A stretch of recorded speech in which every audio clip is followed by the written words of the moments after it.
I got a few old knives cleaned up. I'm anxious to show you how they turned out. And I got a few more to show you too. So don't go anywhere. That episode's coming right up.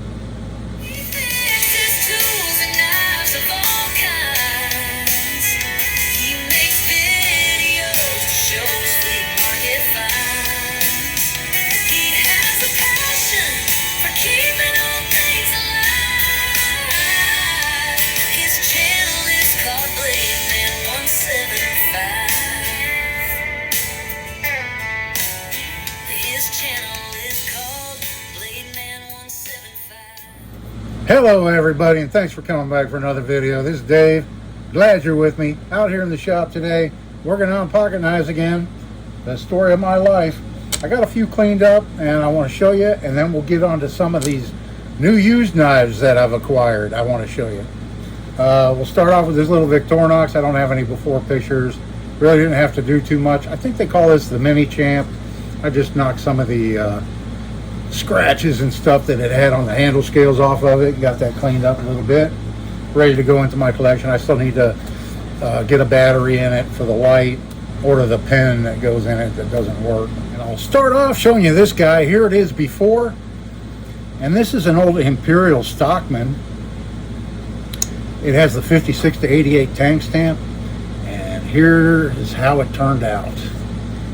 It cleaned up pretty nice. If you see in the picture, I'm calling this my Texas Longhorn Stockman. Couldn't really make out too much. There was a lot of the paint missing, so I put some paint in there, and then when it dried, I sanded it off and then gave it kind of a polish. And the back actually looks pretty good. I didn't have to touch that. So that's the original coloring that came out of the factory on this side, but this side was pretty wore down. And the blades are pretty full on this one. They're in pretty nice shape. Not too bad at all. Still have to do some edge work on this one. No big deal. Here's the pen blade. Got some nice action back into the knife.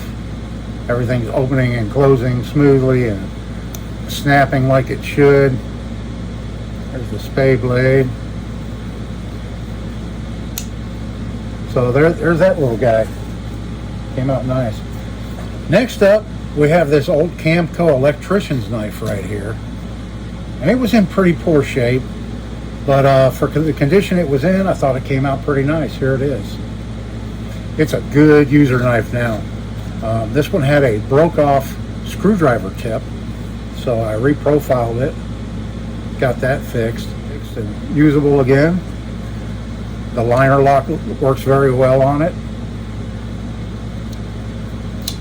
This one has nickel silver bolsters that shined up very nice. Got a lot of the scratches out of the handle. That cleaned up good. And on this one here, the spear point blade's in pretty good shape. There you can see the Camco tang stamp. Yeah, it has a few pits in it here and there, but overall it's a nice, well-functioning, very well-made electrician's knife. The bail was very, very pitted on this knife, and after I cleaned the rust off, the pits were really standing out strong and noticeable. So I cleaned it up, gave it a wipe down with alcohol, and I blued it, just like I recently did on that Stockman. And so it doesn't stand out as much, all those little pits and everything that it has, the corrosion pits it has in the bail, don't stand out as much now. It really could stand to be replaced, but you know, it's a work knife. I'm going to let it be a work knife. It still functions, and it's still a good usable knife. So, and then the last one I want to show you today is this one right here, and then we'll jump into these new knives I got. And here's how it turned out. This is the old 1936 to 1952 Imperial. Fisherman's favorite. You can see right there.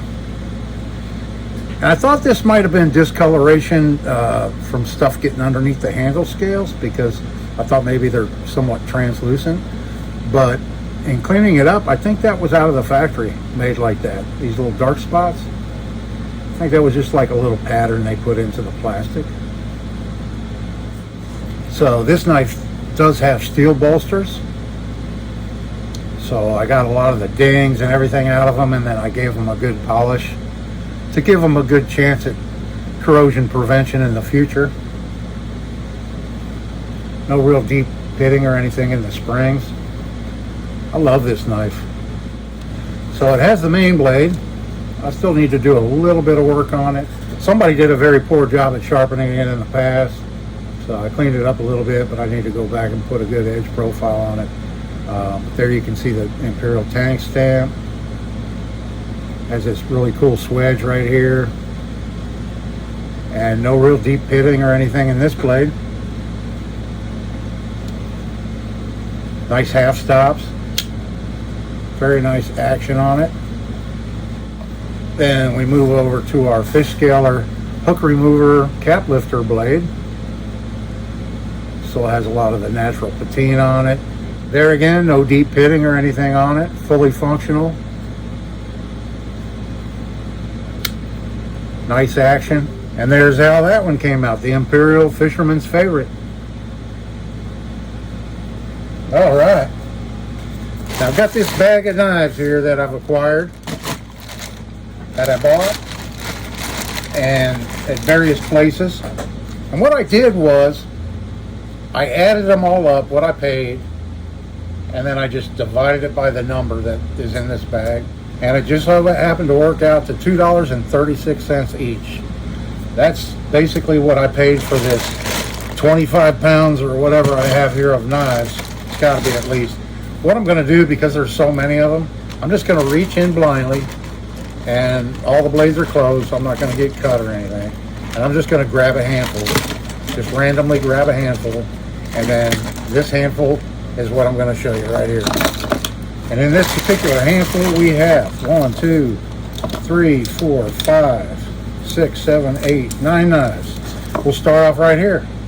Got another one of these sharp 300s.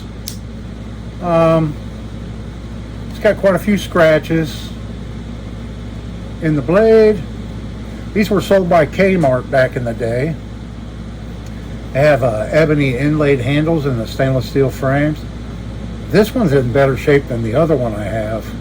The other one I have has a big gap in it somewhere in here. It locks up really well. Looks pretty good overall.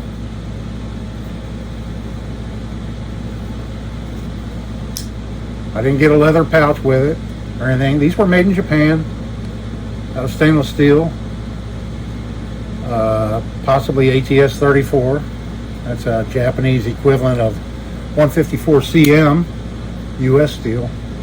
And so there's that one. That one will clean up almost like new and nice. So next up, what do we have here?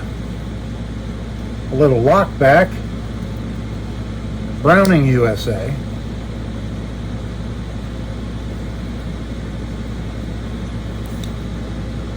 Kind of a neat blade profile on this one.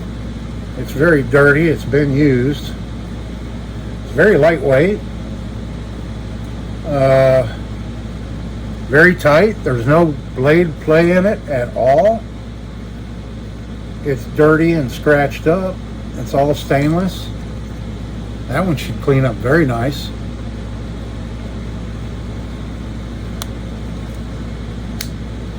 Yeah, it's a neat little knife. What do we have? Let's see. Here's a Chinese, I can tell just at a glance. Timber Mountain. And we have a spear point blade here.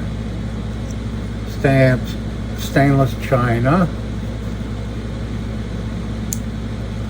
And we've got our can opener blade. And then we have a cap lifter screwdriver blade.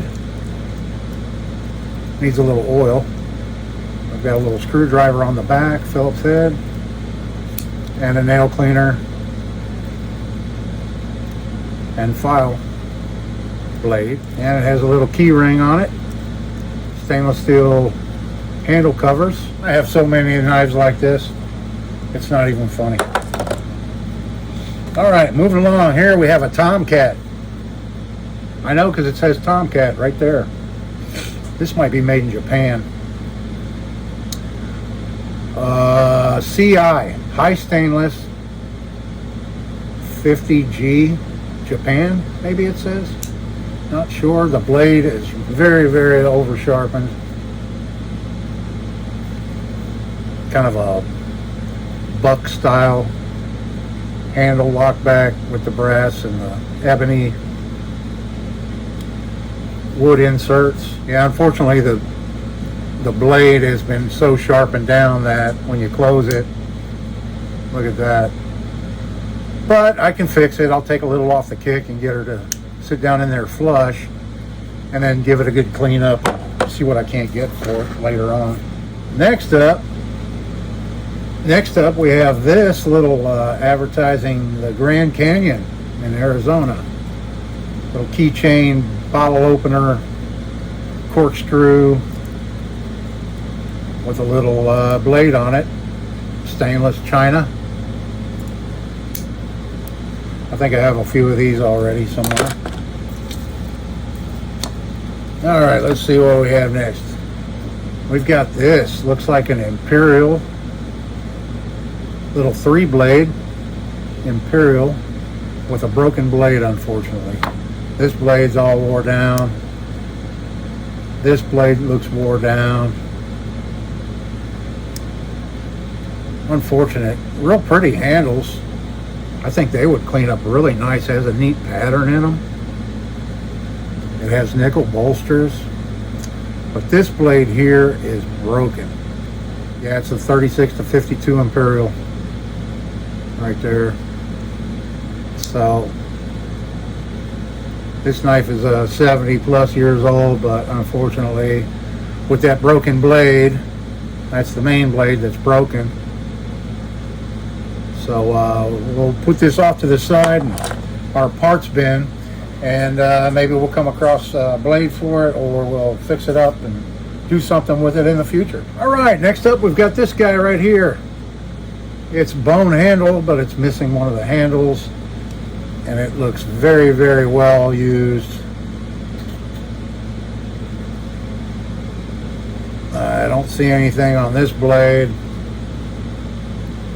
It does have nickel bolsters.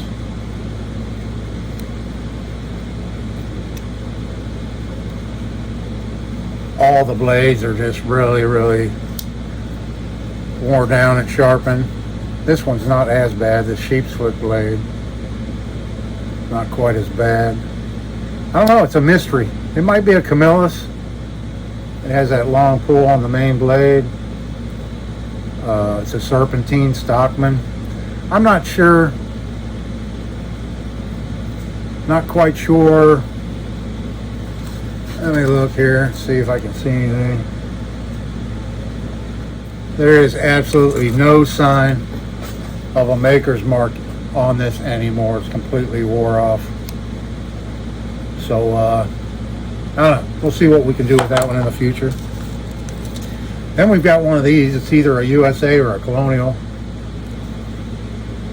or the same thing. Yeah, this one's just stamped USA. Not too bad. It'll clean up nice. I like these little pocket knives. They're nice and slim. They're very inexpensive. They sold these on those cardboard displays in all the stores. Pick them up on your way out of the store. Oh, I need another pocket knife. I'll grab one of these for $1.75.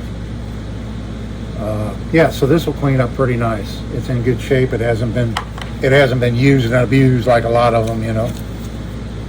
And then look here, we have this is a single blade. No, this is not a fish knife. This is actually, they call these sportsman's knives. Hammer brand? Yep, this is the old Hammer brand right here. It's old Hammer brand sportsman's knives, they called them.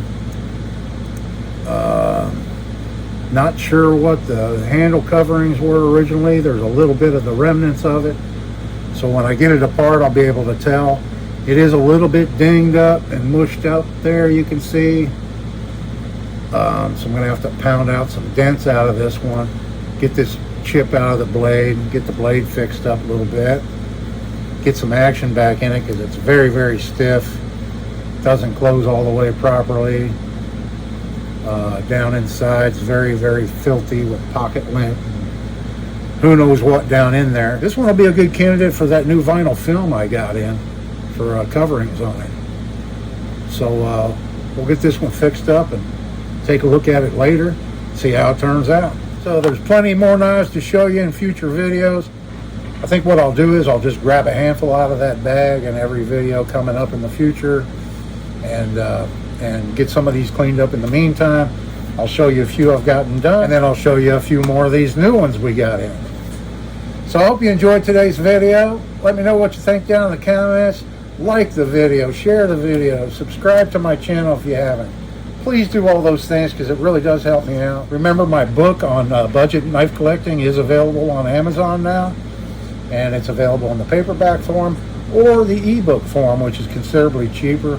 I have another book in the works I've been working on diligently, and I will be making an announcement on that book and its subject matter here in the very near future. So that being said, folks, I hope you enjoyed today's episode. I hope everybody's having a great day. This is Dave. See you in the next one.